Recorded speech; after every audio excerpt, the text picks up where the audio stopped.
Assalamualaikum warahmatullahi wabarakatuh. Apa kabar semuanya? Semoga teman-teman dalam keadaan sehat dan sukses selalu. Hari ini hari Sabtu tanggal 17 Juni ya teman-teman. Jadi saya ucapkan happy weekend. Semoga weekend teman-teman bisa bersantai, bisa relax bersama keluarga atau bersama saudara-saudara ya yang lain ya. Oke, jadi kemarin IHSG itu ditutup di minus 0,23% di posisi 6.698 ya. Jadi cukup lumayan agak dalam ya. Nah, yang saya perhatiin sebenarnya turnovernya hampir 12 T ya, 12 triliun. Jadi lumayan rame sih. Lumayan rame, biasanya kan 10 T ini 12 T ya. Rame ya, teman-teman. Oke, jadi pada video kali ini saya akan menjawab pertanyaan dari beberapa teman-teman yang diajukan kepada saya, baik itu via komen YouTube atau via Instagram ya. Nah, cuman sebelum saya menjawab ini, saya ingin disclaimer dulu. Ini adalah murni dari pendapat saya pribadi, pengalaman saya pribadi, dan saya ini sebagai seorang pemula di market ya teman-teman. Jadi bukan sebagai sebagai guru, sebagai mentor, sebagai suhu, sebagai master atau yang lainnya itu. Jadi saya di sini adalah sebagai pemula juga yang baru mencari ilmu di market ya teman-teman. Tapi berhubung ada yang nanya kepada saya coba jawab berdasarkan murni dari pendapat saya dan pengalaman pribadi. Jadi ini ada empat pertanyaan dan satu ini kayak bisa dibilang tuh pernyataan lah, tapi ini ingin saya bahas sih karena menurut saya lumayan menarik dibahas ya. Oke, jadi pertanyaan pertama, Kak, ada kelas untuk trader pemula nggak, Kak? Ini saya jawab nggak ada ya teman-teman. Saya nggak ada kelas, nggak ada grup berbayar, nggak ada kelas berbayar atau yang berbayar lainnya. Jadi kalau teman-teman ingin diskusi gitu ya, karena saya bukan pengajar juga ya teman-teman, ingin diskusi silakan ya, boleh tulis di kolom komentar YouTube atau DM saya di Instagram ya teman-teman. Kalau bisa saya jawab, kalau nggak bisa mungkin ya saya belajar lagi ya teman-teman. Dan ya jadi itu jawaban saya, nggak ada kelas berbayar segala macem. Itu clear ya teman-teman ya. Lalu yang kedua, Bang, gimana cara abang jaga psikologi saat floating loss all in di market? Sebenarnya saya sendiri, kalau teman-teman ngelihat cara trading saya teman-teman ya, itu saya masih suka cut loss ya teman-teman. Biasanya kalau orang itu melakukan cut loss, berarti psikologisnya itu nggak tenang ya. Psikologisnya itu under pressure, di bawah tekanan lah, dalam tekanan gitu ya. Makanya saya melakukan cut loss ya teman-teman. Makanya orang-orang itu cenderung melakukan cut loss karena memang psikologisnya ya tertekan gitu ya. Karena misalnya takut lebih dalam, takut kehilangan banyak uang gitu kan, takut takut macem-macem segala macem, takut sahamnya jadi gocap gitu kan. Jadi kalau ditanya cara menjaga psikologis, sebenarnya saya juga untuk psikologis masih sama kalinya ya, karena saya masih melakukan cut loss ya. Beda lagi kalau saya bisa nahan dulu terus saya pakai 9 RDN gitu ya, itu mungkin beda lagi. Cuman yang mau saya tekankan juga sebenarnya ini all in-nya ya. Sebenarnya dulu kesalahan saya tuh seringnya all in teman-teman. Begitu kita all in, kita nyangkut dan kita nggak bisa ngapa-ngapain lagi kan, selain pilihannya cuma dua, nunggu kejemput atau cut loss ya teman-teman ya. Itu aja sebenarnya kalau udah all in. Jadi nggak ada opsi yang lain, nggak ada nyari kontra, nggak bisa trading lagi hari esoknya gitu kan, nggak bisa nyari peluang lagi besoknya. Karena setiap hari itu nggak setiap hari bagus ya teman-teman. Mungkin memang hari ini jelek tapi besoknya mungkin bisa bagus ya. Jadi begitu hari ini loss, misalnya kita masih punya modal gitu ya, besok sahamnya bagus-bagus, itu bisa mengembalikan kerugian kita gitu ya. Kayak bisa dilihat di trading saya kemarin di saham Seger, di saham Wika gitu ya, di saham INDX itu ya alhamdulillah udah keganti semua ya, karena saya masih bisa punya modal untuk trading lagi. Makanya saya menyarankan jangan all in ya. Bahkan Pak Fir aja mengajarkan cara tradingnya 513 itu ya, dan dia mengajarkan kontra gitu. Jadi jangan buru-buru cut loss. Mungkin di beberapa trading saya minggu kemarin juga ya ada juga yang saya cut loss, terlalu buru-buru cut loss ya. Sebenarnya nggak perlu buru-buru cut loss. Jadi kalau ditanya cara jaga psikologis ya, saya sendiri juga susah ya teman-teman, karena udah all in sih. Kalau belum all in saya masih oke lah, maksudnya masih bisa tenang sedikit lah, karena saya masih punya modal untuk trading lagi. Ibaratnya kita masih punya peluru lah. Tapi kalau teman-teman udah nembakin peluru semuanya gitu dan nggak ada yang tepat sasaran, nah itu yang susah tuh. Dan saya di sini juga nggak mengajar untuk teman-teman cut loss ya. Ini cut loss tuh disesuaikan sama pengalamannya teman-teman masing-masing, sama kenyamanan teman-teman masing-masing ya gitu. Jadi saya nggak tahu modal teman-teman yang teman pakai, tiba-tiba modalnya dia ini 100 juta, lossnya 5%, 5 juta kan ya udah beda. Kalau saya modal cuman sedikit, lossnya paling cuma ratusan ribu, ya udah beda. Jadi saya nggak mau nyaranin untuk cut loss apa segala macam, terserah teman-teman. Cuman saya bisa menyarankan tuh jangan pernah all in teman-teman. Kalau bisa sih ikutin caranya Pak Fira, itu 513 tuh luar biasa deh, luar biasa sekali ya teman-teman. Jadi itu jawaban saya, semoga bisa menjawab ya. Lalu yang berikutnya, untuk nentuin harga pucuk atau bukan gimana ya Bang? Harga yang sudah tersentuh terus turun, atau ada jumlah offer yang tebal di harga tertentu, atau bagaimana Bang? Nah ini harga pucuk ya, nah ini agak susah ya teman-teman ya, karena saya sendiri kadang-kadang kecepatan take profit gitu ya, atau misalnya saya take profit di chart yang tepat gitu ya. Nah itu yang saya masih belum ngerti juga ya. Cuman saya tuh baru ngerti tuh baru nentuin nih saham bakal terbang gitu ya. Cuman kalau saya amatin itu biasanya saya ngamatin dari bid offernya ya. Selama bid offernya masih bagus gitu ya, anggaplah misalnya masih 3 kali dari offer gitu ya bidnya, dan saham itu terus ada yang nge-HK gitu, ada atau jalan lah ibaratnya, frekuensinya terus bertambah. Nah itu mungkin asumsi saya masih belum pucuk ya. Pucuk itu ketika misalnya si offernya udah mulai nyamain bid ya, tapi itu pun kadang-kadang masih bisa naik lagi. Contoh nih misalnya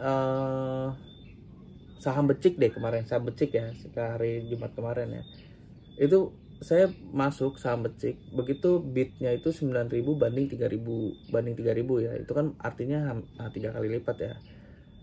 Nah di situ saya masuk dan dia naik nih harganya nih, misalnya naik sampai ke 10% gitu.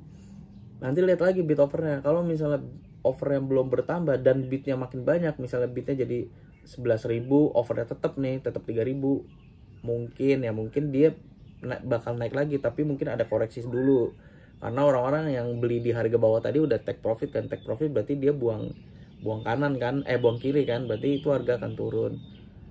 Nah cuman begitu offernya nambah, misalnya dari 9.000 dia naik 4 tik gitu ya misalnya, tiba-tiba biasa kan ada koreksi kan, biasa ada koreksi dulu tuh, turun 2 tik 3 tik. Nah lihat lagi offernya itu bertambah jadi 5.000 enggak, dari 3.000 jadi 5.000, nanti 5.000 jadi 5.500, sedangkan bidnya tetap di situ-situ aja tuh, tetap 9.000, 10.000, 9.800 misalnya.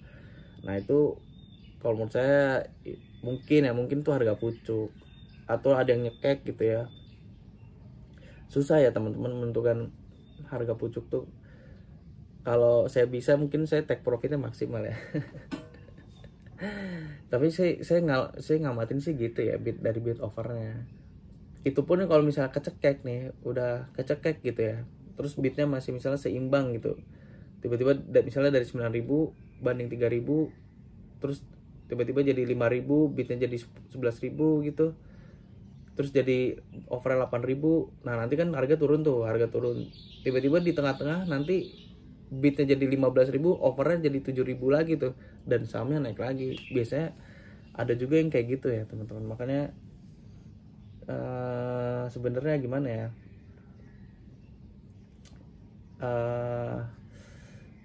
ya harus lihat bid offer sih, tetap aja harus lihat bid offer. Kalau saham pucuk kayak misalnya kemarin trading saya di saham apa ya, di saham ini deh, di saham apa ya, di saham KOBX deh, tanggal 5 Juni nanti teman-teman coba lihat videonya. Itu di saham KOBX tuh kalau nggak salah bidnya tuh tipis ya, dia bidnya tipis, maksudnya selisih sama offernya tipis gitu. Bidnya kalau nggak salah tuh bidnya 25.000, offernya tuh cuma 20.000 ya kalau nggak salah, nanti teman-teman cek sendiri. Itu saya masuk di harga 248 terus naik ke 256, saya take profit di situ. Begitu saya take profit, offernya tiba-tiba jadi lebih tebal dari bidnya, jadi bidnya tuh jadi kalah lah. Kalau nggak salah tuh bidnya jadi 12.000, offernya jadi 40.000, 28.000 deh kalau nggak salah. Nah itu bisa diasumsikan itu harga pucuk ya, memang habis itu harga sahamnya jatuh. Jadi seperti itu. Jadi sambil lihat bid offer sih, belum ada obatnya juga ya teman-teman. Itu pun bisa berubah-ubah ya, cuman kalau saran saya sekarang sampai kita masih belum nemu cara nentuin harga pucuk, harga bottom gitu ya cuan bungkus aja ya teman-teman, mendingan ya. Jadi itu semoga menjawab. Lalu yang berikutnya,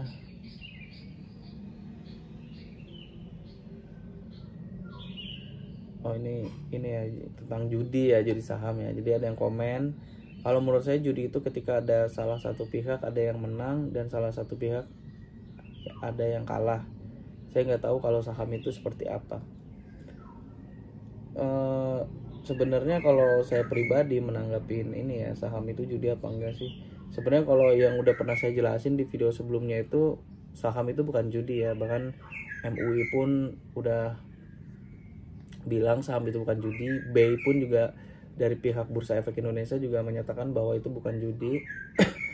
Ya, yang saya garis bawahi di sini adalah menang dan kalahnya itu ya.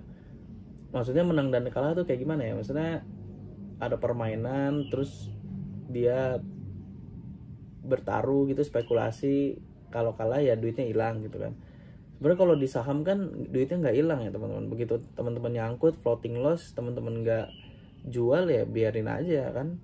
Investasi misalnya, jadi investasi gitu ya, jangka panjang, ntar setahun 2 tahun lihat lagi. Kalau untung ya udah untung, dan duitnya tuh selama teman-teman tahan mau 10 tahun itu nggak akan hilang ya teman-teman, kecuali kalau perusahaannya delisting ya, itu beda lagi.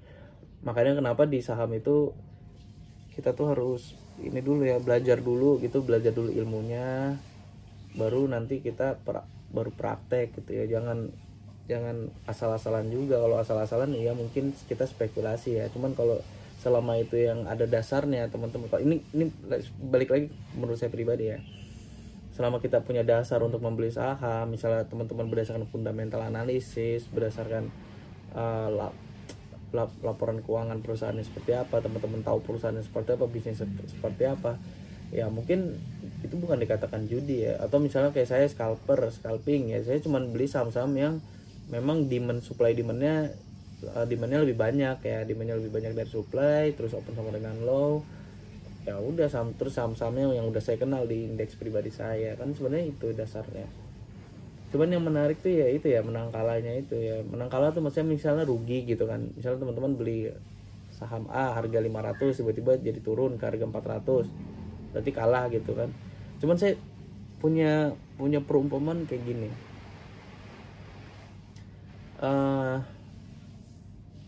saham itu kan sebenarnya sama aja kayak kita beli sesuatu kan, ada barang lah gitu, ada yang dibeli gitu ya, misalnya paper asset ya, kepemilikan saham. Misalnya teman-teman beli berapa lot, misalnya 100 lot, ya udah nama teman-teman di situ akan tercatat sebenarnya di KSEI ya, cuman nggak tercatat di RTA, itu kan minimal 5% yang tercatat di situ. sampai kapanpun teman-teman akan tercatat, dan kita setuju saham itu adalah barang ya, barang yang bisa kita beli gitu ya, paper asset. Saya selalu mengumpamakan seperti ini, ketika kita misalnya di dunia, di sektor real gitu ya, kita beli handphone misalnya harganya 12 juta 12 juta, bulan depan misalnya kita jual, berarti kan handphonenya ada menjadi barang second kan sebutannya kan, harganya pasti turun kan, harganya turun dari 12 juta misalnya jadi 10 juta kan. Nah, apakah itu yang juga dinamakan judi gitu ya? Kita judi aja nih, beli HP terus untuk kita jual lagi gitu, terus harganya turun ya, artinya apa? Artinya apakah itu bisa dikatakan judi juga, menang dan kalah gitu ya? Karena kan saham itu kan sama aja kita beli sesuatu kan, sama kayak kita beli sesuatu, beli mobil gitu misalnya ya, beli mobil harga sekarang 500 juta, harga tahun depan udah jadi 450, berarti kan kita rugi di situ 50 juta misalnya. Ya cuman ini pendapat saya pribadi. Kalau kalau teman-teman punya pendapat lain ya silakan tulis di kolom komentar ya teman-teman. Nanti kita diskusi. Kalau saya salah ya benerin ya teman-teman. Jadi lanjut yang terakhir ya. Ini jadi ada yang DM saya, dia bilang, alhamdulillah Pak, dikit-dikit sambil belajar, Bapak sehari bisa masuk berapa saham? Saya bilang 1-2 saham aja Pak, kalau udah cuan udahan, saya bilang. Terus dia bilang, tapi gatel tangan pengen masuk gitu Pak, apa godaannya ya Pak, gitu kata dia. Jadi ini menarik ya untuk dibahas, karena ini bisa berakibat baik atau bisa berakibat fatal ya teman-teman. Dia bilang begitu dia udah masuk satu saham cuan, habis itu dia trading lagi, mau trading lagi dia gatel. Nah disitulah sebenarnya itu psikologis kita akan diuji ya di market ya, karena kata saya setuju apa yang dibilang Pak Afir, kalau di market itu sebenarnya banyak propaganda psikologisnya. Nah nanti begitu teman-teman masuk lagi, begitu loss, udah tuh psikologisnya pasti saya jamin berantakan. Karena saya dulu, saya pribadi dulu seperti itu ya. Saya pagi-pagi trading kurang puas, saya trading lagi, jadinya over trading dan akhirnya loss.